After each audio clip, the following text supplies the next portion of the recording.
ಆಚಿ chilli powder ಸಖತ್ ಖಾರ ಬಣ್ಣ ಮತ್ತು ರುಚಿ ಆಚಿ ಚಿಲ್ಲಿ ಪೌಡರ್. ರಾಜ್ಯ ಪೊಲೀಸರ ಮೇಲೆ ಸಿಎಂ ಬೇಸರ ಅಂತೆ. ಹೌದಾ? ನಿಜಕ್ಕೂ ಯಾಕೋ ಅನುಮಾನ ನನಗೆ. ಯಾಕೆ ಈ ಪ್ರಶ್ನೆ ಅಂತಂದಾಗ ಅವ್ರನ್ನ ಪೋಸ್ಟಿಂಗ್ ಮಾಡಬೇಕಾದ್ರೆ ನೀವೇನ್ ಮಾಡ್ತಾ ಇದ್ದೀರಾ ಸರ್? ಪೋಸ್ಟಿಂಗ್ ಮಾಡಬೇಕಾದ್ರೆ ಡ್ರಗ್ಸ್ ಪತ್ತೆ ಹಚ್ಚುವ ವಿಚಾರದಲ್ಲಿ ಪೊಲೀಸರ ನಿರ್ಲಕ್ಷ್ಯಕ್ಕೆ ಸಿಎಂ ಗರಂ ಆಗಿದ್ದಾರಂತೆ. ಮುಂಬೈಯಿಂದ ಬಂದು ಕರ್ನಾಟಕದಲ್ಲಿ ಡ್ರಗ್ಸ್ ಪತ್ತೆ ಹಚ್ಚಿದ್ದಾರೆ. ಇಲ್ಲಿ ಪೊಲೀಸರು ಏನ್ ಮಾಡ್ತಾ ಇದ್ದಾರೆ? ಕರ್ನಾಟಕ ಪೊಲೀಸರು ಫೇಲ್ಯೂರ್ ಆಗಿದ್ದಾರೆ ಅಷ್ಟೇ. ಕರ್ತವ್ಯ ಪ್ರಜ್ಞೆ ಮೆರೆಯುವಂತೆ ಸಿಎಂ ಎಚ್ಚರಿಕೆಯನ್ನ ಕೊಟ್ಟಿದ್ದಾರೆ. ಅಯ್ಯೋ ಬಿಡಿ ಸರ್, ಯಾರ್ಯಾರು ಯಾವ್ಯಾವ ಪೋಸ್ಟಿಂಗಿಗೆ ಎಲ್ಲೆಲ್ಲಿ ಸೇರ್ಕೊಳ್ತಾರೆ, ಏನೇನು ಮಾಡ್ತಾರೆ ಅಂತ ಗೊತ್ತಿಲ್ವಾ? ಕರೆಕ್ಟ್ ಆಗಿರುವಂತಹ ಸ್ಟ್ರಿಕ್ಟ್ ಆಫೀಸರ್ಸ್ಗಳು ಎಲ್ಲಿ ಪೋಸ್ಟಿಂಗ್ ಮಾಡ್ತಾರೆ ಅವ್ರನ್ನ ಗೊತ್ತಿಲ್ವಾ? ಅಡ್ಮಿನಿಸ್ಟ್ರೇಟಿವ್ಗೆ ಹಾಕ್ತೀರಿ, ಎಲ್ಲಿಗೆ ಹಾಕ್ತೀರಿ, ಏನು ಮಾಡ್ತೀರಾ ಅವ್ರನ್ನ? ಏನು ಸುಮ್ಮನೆ ಕತೆ ಹೇಳ್ಕೊಂಡು ಕೂತ್ಕೊಳ್ತೀರಾ? ಕೇಳಿಸ್ಕೊಳ್ಳಿ ಏನು ಹೇಳಿದ್ದಾರೆ. ಪತ್ತೆ ಹಚ್ಚಕ್ಕೆ ಸಾಧ್ಯ ಆದರೆ ಮಹಾರಾಷ್ಟ್ರದವರಿಗೆ why not Karnataka police people? ಮೈಸೂರಿನಲ್ಲಿ ಅಲ್ಲಿ ಕೂಡ ಉತ್ಪಾದನೆ ಮಾಡ್ತಾ ಇದ್ದಂಥ ಜಾಗ ಪತ್ತೆ ಹಚ್ಚಕ್ಕಾದರೆ ಮೈಸೂರು ಪೊಲೀಸ್ನವ್ರು ಯಾಕೆ ಮಾಡೋದಿಲ್ಲ? So it is A failure on the part of the police, Karnataka police. ಅದನ್ನು ತಿದ್ಕೊಳ್ತಕ್ಕಂಥ ಕೆಲಸವನ್ನು ಮಾಡಬೇಕು ಅಂತ ಹೇಳಿದ್ದೀನಿ. ಅದು ಯಾರು ಸಂಬಂಧಪಟ್ಟಂಥ ಪೊಲೀಸ್ನವ್ರು ಇದ್ದಾರಲ್ಲ ಅವ್ರ ಮೇಲೆ ಕಠಿಣವಾದಂಥ ಕ್ರಮ ತಗೊಳ್ಬೇಕು ಅಂತ ಹೇಳಿದ್ದೀನಿ. ಜೊತೆಗೆ ಸೈಬರ್ ಕ್ರೈಮ್ ಅಂತ ಡ್ರಗ್ಸ್ ಅಂತ ಕೆಲಸ ಇದೆಯಲ್ಲ, ಈ ಕ್ರೈಮ್ಗಳಿಗೆ ನಮ್ಮ ಕಾನೂನನ್ನು ಇನ್ನೂ ಬಿಗಿ ಮಾಡಬೇಕು ಅನ್ನೋದಾದರೆ ಮಾಡಬೇಕಾಗ್ತದೆ. ಹೊಸ ಕಾನೂನು ಮಾಡಬೇಕಾ, ಇರೋ ಕಾನೂನಿಗೆ ತಿದ್ದುಪಡಿ ಮಾಡಬೇಕಾ?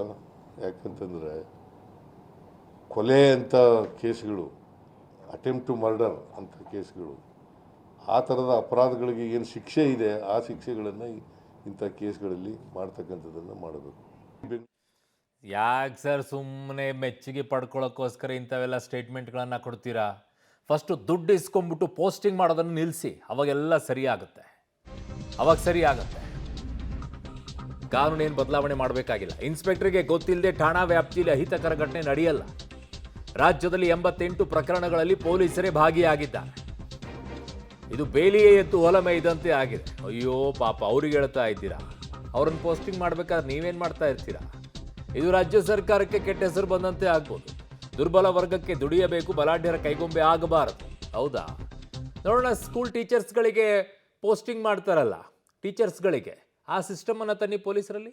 ಒಪ್ಕೊಳ್ತೀರಾ? ಯಾವ ಶಾಸಕರು ಒಪ್ಕೊಳ್ತೀರಾ? ಮಾಡಿ ಮಾನ್ಯ ಮುಖ್ಯಮಂತ್ರಿಗಳು, ನಿಮ್ಮ ಮಾತುಗಳನ್ನು ನಿಜವಾಗ್ಲೂ ಒಪ್ಕೊಳ್ಳೋದೇ ಆದರೆ. ಪತ್ತೆ ಹಚ್ಚಕ್ಕೆ ಸಾಧ್ಯ ಆದರೆ ಮಹಾರಾಷ್ಟ್ರದವರಿಗೆ why not Karnataka police people?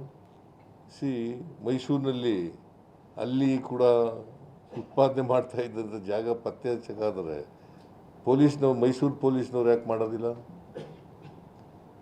So it is A failure on the part of the police, Karnataka police. ಅದನ್ನು ತಿದ್ಕೊಳ್ತಕ್ಕಂಥ ಕೆಲಸವನ್ನು ಮಾಡಬೇಕು ಅಂತ ಹೇಳಿದ್ದೀನಿ. ಅದು ಯಾರು ಸಂಬಂಧಪಟ್ಟಂಥ ಪೊಲೀಸ್ನವ್ರು ಇದ್ದಾರಲ್ಲ ಅವ್ರ ಮೇಲೆ ಕಠಿಣವಾದಂಥ ಕ್ರಮ ತಗೊಳ್ಬೇಕು ಅಂತ ಹೇಳಿದ್ದೀನಿ. ಜೊತೆಗೆ ಸೈಬರ್ ಕ್ರೈಮ್ ಅಂತ ಡ್ರಗ್ಸ್ ಅಂತ ಕೆಲಸ ಇದೆಯಲ್ಲ, ಈ ಕ್ರೈಮ್ಗಳಿಗೆ ನಮ್ಮ ಕಾನೂನನ್ನು ಇನ್ನೂ ಬಿಗಿ ಮಾಡಬೇಕು ಅನ್ನೋದಾದರೆ ಮಾಡಬೇಕಾಗ್ತದೆ.